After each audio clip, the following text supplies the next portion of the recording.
I got tired of it all. And that's basically what it was, making the decision that, hey, this is it. The last time I slipped, it was so bad that I wanted to die.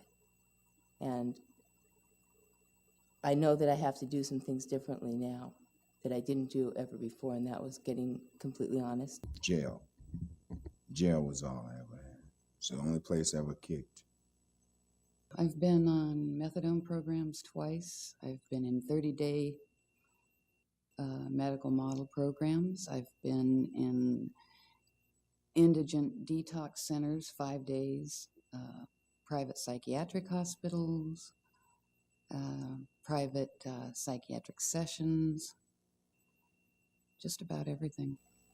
I was real tired of doing time. I was real tired of always looking over my shoulder. A desire to want more out of life, you know, to aspire to be something other than a dope fiend and an ex-convict. Well, I found myself in a lot of trouble, and I had violated the laws many times as I could violate. And I had a choice of either coming to long-term residential or go to prison for 3 years. I'm 42 years old. I've spent some 20 years in prison. I'm a professional criminal. And to alter that, I've got to have a clear understanding and some way to focus. And the only way I can focus is having something to believe in. All right. Okay, what we're going to be talking about for the rest of the week is kind of paradigms of restorative healing, restorative paradigms. So I've got to lay a foundation for that. So that's what I'm going to do starting now. If you're going to work in this field, if you are going to try and clean up, if you are going to participate in any kind of healing that has to do with the non-medical model paradigm, meaning Alcoholics Anonymous, 12-step, Narcotics Anonymous, Therapeutic community, or even really some kind of short-term hospital treatment that is verging on the medical model, it's a really good idea to understand how this whole thing developed. And with the work that you've all been doing, you can take a look at what I'm going to talk about and think about how did it develop in terms of the shadow. What paradigms began to work on the internal shadow and how successful were they? We talk a lot in this whole field. Anywhere you go in the, quote, treatment industry, addiction industry, nowadays there's a lot of talk about family dynamics. Where did you come from? What are your roots? What were the social pressures for your family? What were the prejudices that your family was experiencing? Was your family shattered? Was it a blended family? Did you have step-parents? How did it all fit together, and what effect did that have on you? If you're going to work in this field, it's a really good idea to have a good understanding of what the family of the field looks like. The reason it's useful to have an understanding of the history of the sobriety movement or movement of therapeutic communities is because it's important to know where you've been if you want to keep going someplace.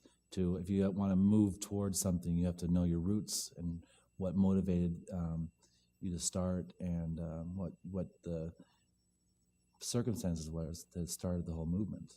As I travel around the United States and visit a lot of different, quote, treatment places, sometimes to me it feels like one very large family with all kinds of arguing going on within the family. And the family, all of these children who really had the same father, but they don't even know it, but they all come from the same root. If you look at this movement in this century, which is where we're going to start, you have to start with the Oxford group. And the Oxford group came about at a time when, in the United States, when there were a lot of immigrants coming into this country. There were a lot of different cultures impacting on one another, the turn of the century. We had Chinese people coming over, building railroads. We were not that far away, really, from the Civil War. There was a lot going on in the United States. And at that time, there was a gentleman by the name of Frank Buckman who graduated from a Lutheran seminary. He was a religious person, and he became very interested in forming community. And he founded a settlement house for boys. Settlement houses were places where people literally needed to get settled, people who didn't have families, people who had somehow been disenfranchised because they had immigrated. They were displaced persons. He founded this settlement house, and he was not the typical priest. He was not the typical minister. He got in a lot of trouble with his board of directors. He was known for being a really lousy businessman. He was known to prosper spiritually, but not do the kinds of things that he should be doing as a director, and he ran his whole house into the red, essentially. And his board of directors sat him down, and they said, Mr. Buckman, you're spending too much money on these boys, and we want you to knock it off and cut the budget. And their suggestion to him was that they cut the budget in terms of food and cut the kids back to a couple of meals a day and so forth and so on. He got very resentful, and he quit his job, and he went to England. Because he was a religious man, because he genuinely cared about the boys, because he was somebody who seemed to think about the larger picture, he began to feel very badly about his resentment and his problems, and he went and he talked to another young minister, and he shared. And this is one of the first times in the literature you start seeing the word sharing. And he writes about it as he shared his experience with this other young minister and said, I've become resentful. I've ended up not only cheating myself, but I've really cheated these boys because I left, and now who is speaking for them? And he sat down and he wrote a letter making amends, essentially, to every single person on his board of directors, board of trustees. And then he came back to the United States, and he went to work for the YMCA as a secretary. He did that for a period of time, and then one thing led to another, and he developed what's now known as the Oxford Group movement. And there are a few very important things to know, concepts, axioms about the Oxford Group movement that have a great bearing on the family, if you will, of what we now know as drug treatment in the United States. Here were some of his assumptions. 1, all men are sinners. All men can be changed. Confession, individual confession, is the prerequisite to change. The changed soul, if you confess, has direct access to God, and the age of miracles has returned. The age of miracles has returned, he thought, and he would talk about that, by the individual changes that he saw in people. And he believed that anyone who had changed must change others. Now, the Oxford Group movement was really an integrative kind of a movement. In other words, people from different cultures, people from different disciplines would gather together. And it really started very much out of the church, and it started in the YMCA. As this thing began to develop, it was really something of the human potential movement of its age. A lot of us remember, the 60s when everybody was going to different kinds of therapy and the human potential movement that a lot of us lived through. Well, the Oxford Group had some of that flavor. People would gather in large halls. They would essentially share for witness. Maybe Mr. Buckman had visited some southern churches. I don't know. Sometimes I think that when I look at some of the stuff that he wrote. His next series of axioms were called the 5 C's. And he said that he further refined his first group. He said in order for any group of people to get together, form community, change, live in harmony, they have to establish confidence in one another, which is saying the simple truth. They have to confess, which is say the true and difficult things. They have to have some sort of conviction, sense of wrongdoing. They have to have a conversion experience, and they have to engage in continuance, which is no matter what it is that they're working on, they've got to help some other people as they have been helped. No matter what movement has occurred in their life, they have to share that movement and teach about that movement with other people. Sharing for witness, modeling. You hear that a lot in the Oxford Group literature. There were 4 absolutes. People were instructed to be absolutely honest, absolutely pure, absolutely unselfish, and try and engage in absolute love, which meant coming from a place inside themselves of caring about one another instead of a power system. This became very popular in universities, Princeton University in particular. A lot of young people in Princeton University started getting involved in the Oxford Group movement because it was a way for people to gather together and talk about themselves that had really been unprecedented. Though it came out of the church, it was not exactly part of the church. By 1926, this had spread through the East Coast and the Ivy League colleges. At Princeton University, an investigative reporter was sent into one of the Oxford Group meetings to find out exactly what was going on. He was from Time magazine, and he wrote an article. And he said, Mr. Buckman is engaged in the unwarranted inquisition into the personal lives of students. The students are talking publicly about sex. This seems to be very dangerous. It's stimulating an unhealthy interest in sex, and we shouldn't allow our children to get involved in the Oxford Group movement. Mr. Buckman was involved in society at that point. He was something of a diplomat, and he got very far away from the Oxford Group movement.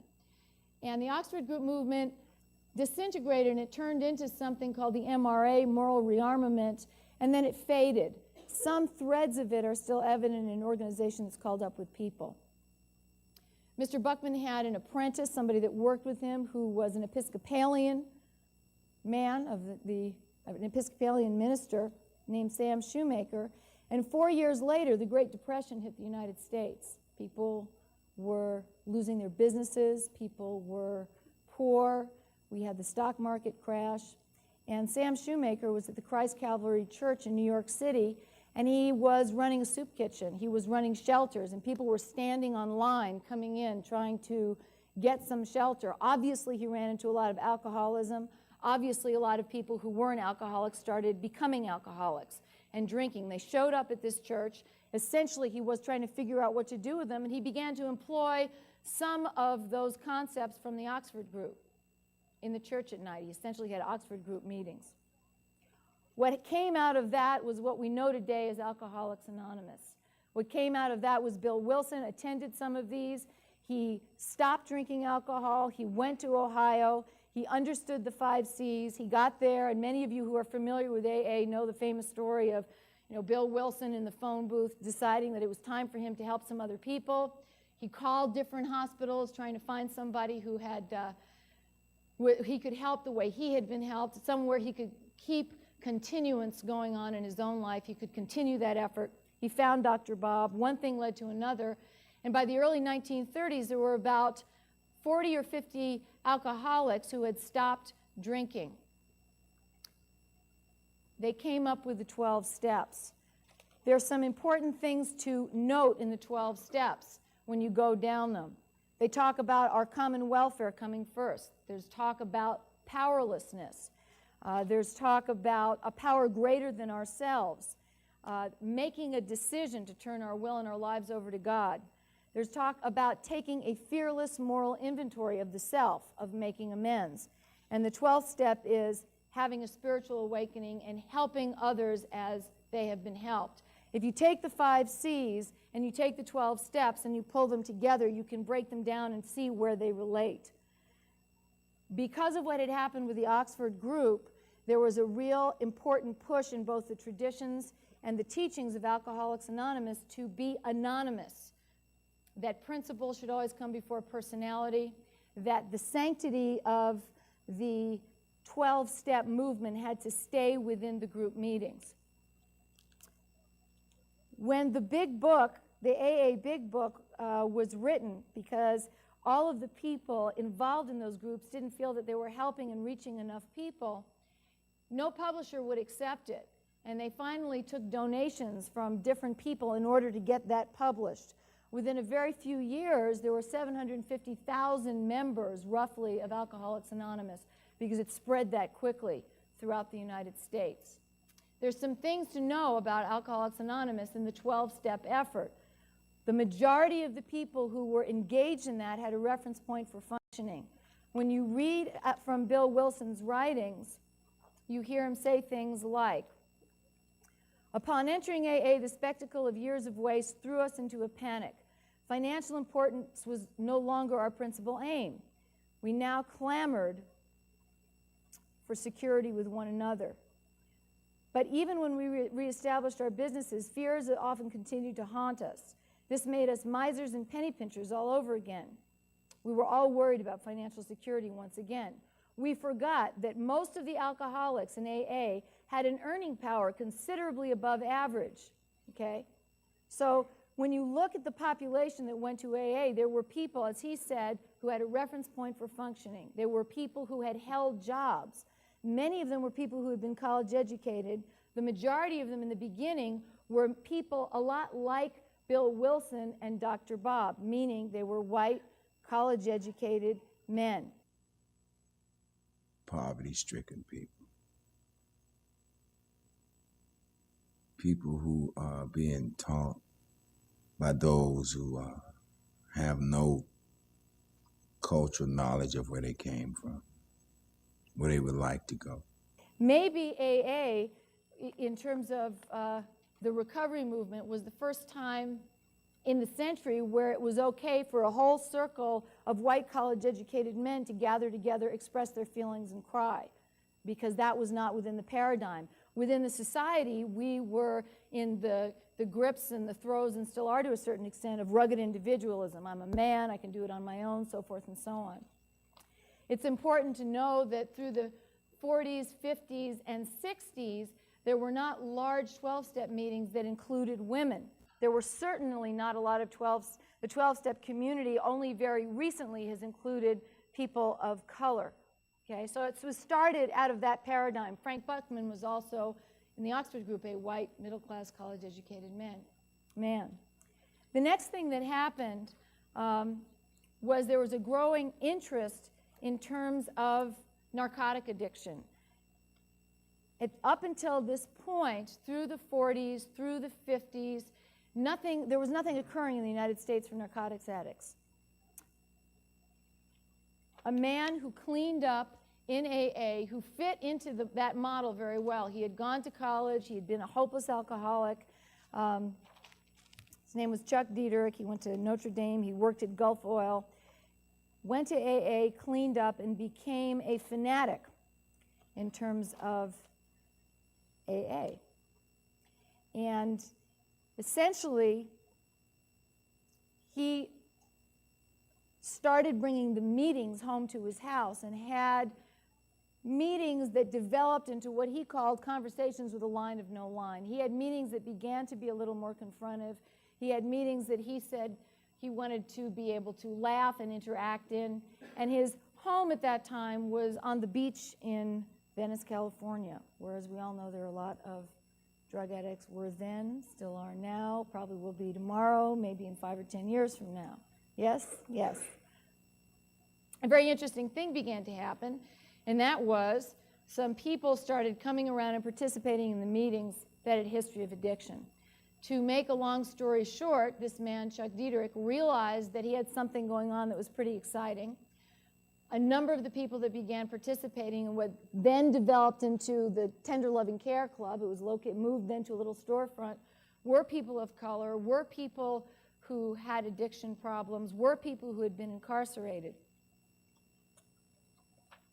Dieterich said, and I quote, "I don't like the word recovered. If we assume that drug addiction is a disease, by recovering from it, it would then mean that the drug addict had returned to his pre-morbid state of health, that he was as well as he was before he used drugs. But wouldn't that mean that he would be just as susceptible to drug taking as he was before? I don't want to use the word recovery or rehabilitation or anything else with a re in it." Because his thinking was, and when he started getting to know all of these people that were stopping using heroin, why return somebody to the state they were in right before they started using drugs? Why not take somebody and put them someplace, help them grow into someplace and into a person that they had never been before? I didn't just wake up one morning and say, well, I'm going to clean up. Okay, I think it was a combination of my history of incarceration had a lot to do with it. My history of substance abuse in general. You know, it's been, like I spoke of the younger people, I've had to run into a lot of walls on the trip here. You know, I've taken a lot of hard knocks along the way, a lot of tries and a lot of failures at life in general. And I was like one of those individuals who really didn't want to admit that I had a problem and that it wasn't just drugs. The Synanon never called itself a therapeutic community. A few people started coming around in the early days One was Dr. Louis Jablonski, and he had been a student of Jake Moreno, who developed psychodrama. Moreno said, wouldn't it be great if people could live in community rather than having individual therapists, and just the community itself would be therapeutic? Wouldn't it be wonderful if people could play roles for one another in such a way that they could be healers to each other? We're all people, since we all have our strengths and we all have our weaknesses, we could bring those together, share them, and in so doing, do what we should do for each other anyway in terms of nurturing and taking care of each other. There were two ologists that came and visited Synanon in the early days. Diederich didn't allow very many around him. One was Lou Jablonski and another one was Dan Casriel. They both wrote books about Synanon, the TLC club that turned into Synanon. And one of those books is very famous. That was Jablonski's book. It was called The Tunnel Back, and it probably became very famous because he made it to press first. We don't know for sure. By 1962, there were a number of people, around 100 people, that maybe a few more, that had come into this place called Synanon and stopped using drugs. 1962 was a very important year in the United States because the very first White House conference on narcotics was held in Washington, D.C. There were hearings that were held all around the United States trying to look at the problem of juvenile delinquency. There was a senator, Senator Thomas Dodd, who was the chair of the Senate committee to investigate juvenile delinquency, and he was the person who held these hearings. Dr. Jablonski knew of these hearings, knew of Senator Dodd, and essentially suggested that Dodd visit Synanon and include some of those folks in the hearings. And I'll read to you a part of Senator Dodd's speech to the Senate floor in 1962. What he said was, Mr. President, as chairman of the Senate subcommittee to investigate juvenile delinquency, I have spent the first week of August in this year holding hearings on the use of narcotic drugs by juveniles and young people. So far, in spite of anything, all of the efforts we've put forth, we have failed to find a cure for this terrible illness. We have failed in psychiatric treatment methods. We have failed in medical treatment methods. We have failed through punishment and correctional efforts. We must conclude that the only possible way to destroy this evil is to kill the desire to use the drugs. Increasingly stricter laws make the risks involved in dope pushing extremely higher. However, even if we institute the death penalty for the possession of drugs, it's not going to eliminate the traffic. As long as the demand is there, as long as those once poisoned must addict others who in turn peddle the drug. The higher the risk, the higher the price, the higher the profit. So essentially, Dodd was arguing right then in 1962 on the whole issue of supply and demand. Dodd had visited Synanon, and the interesting thing in his testimony, and again, Synanon became known as the first therapeutic community, but didn't call itself that. Dodd refers to it in his speech as an unusual social experiment. The central ingredient of this place is the close-knit community, or perhaps the family-type social climate, where hardened drug addicts can help each other. There's no staff, he said. They're helping each other, and they have formed a sense of community. This provided me with something I had never seen before, which was addicts who had actually cleaned up. Out in the streets, we were all scrambling around constantly trying to clean up, but no one ever did. It wasn't even a possibility. In 10 years of using, I had never seen a junkie who cleaned up. So essentially, you had the Oxford group movement that didn't have anything at all to do with addiction. It was just people trying to figure out how to live with one another. You then have AA, the 12 steps, which is a specific behavioral prescription. What to do. You have a problem with alcoholism? Let me tell you what to do about the substance. Just about the substance, because you know how to do other things. Maybe you have had a job, you have a college education, you've functioned, and you're a white middle-class male, and you're probably part of mainstream society anyway. It then develops into what's known as the therapeutic community movement through Synanon, and we're including people of color, people who have been incarcerated, juvenile delinquents, hardened heroin addicts. Of the group of people, the first 100 people, many of them had been using heroin for 20 years or longer. And Dodd refers to this as a social experiment that's a community. One might say, says Senator Dodd, that it is very difficult to single out one or two components of the whole that are more responsible than others for the success in helping narcotics addicts regain a sure footing. It seems to be a particular combination of the various elements, a particular combination that we really don't understand. Every aspect of the addict's life at Synanon begins to strengthen his personality. So you go from the behavioral prescription about what to do, what do I do, just about the substance, to a total environment where people are taught how to live. How do I live? How do I get up in the morning? How do I do a job? How do I get someplace on time? How do I build a friendship? How do I practice smiling every single day? How do I go through certain motions to overcome my prejudice? And when you look at the testimony of the first 7 people that testified in the Dodd hearings, one of the things that pops out at you is there were men, there were women, there was African American representation, there was Puerto Rican American representation. It was a very integrated group. Now remember, think about what's happening in the United States between 1958 and 1962. 1958, we've just finished the Montgomery bus boycott. We're in the middle of moving into civil rights. So we have this very integrated thing that's beginning to happen. Where is it located? It's located in Santa Monica, California. Chuck Dieterich's wife, Betty Jean Coleman Dieterich, is a black woman, a woman of color, an African-American woman with a history of prostitution, a history of heroin addiction. She too gave testimony in these early hearings, and you think about what that must have been like. I don't know if it was very easy for them to even get a hotel room together in Washington, D.C., because Washington, D.C. was the Jim Crow line. Washington, D.C. was the place where you got to the back of the bus if you were traveling south in our country. So as this experiment was bubbling along, not only did Synanon have the terrible prejudice of addicts and people on parole living together, they had all of the prejudice that comes with an integrated environment, which at that time, with an integrated marriage running the top of the thing, was under an enormous amount of pressure. What happened? Well, at the end of Dodd's speech, he recommends that Mr. Dieterich applied for funds to the National Institute of Mental Health so he can expand his program and introduce it into corrections and other institutions.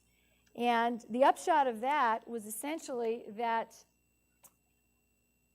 Dan Casriel hooked up with Chuck Dieterich, Jablonski was hooked up, a grant was submitted, Chuck decided, and Betty decided, and everyone else decided that they were not going to accept government funds.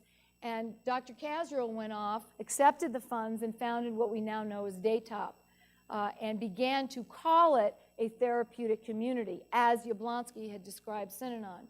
Out of Daytop then came Phoenix House, and by 1972, the Ford Foundation put together a report and said that there were more than 2,000 Synanon-like / therapeutic communities in the United States. Well, where does that leave us, and what does that tell us in terms of where we are today in restorative paradigms, the history of healing?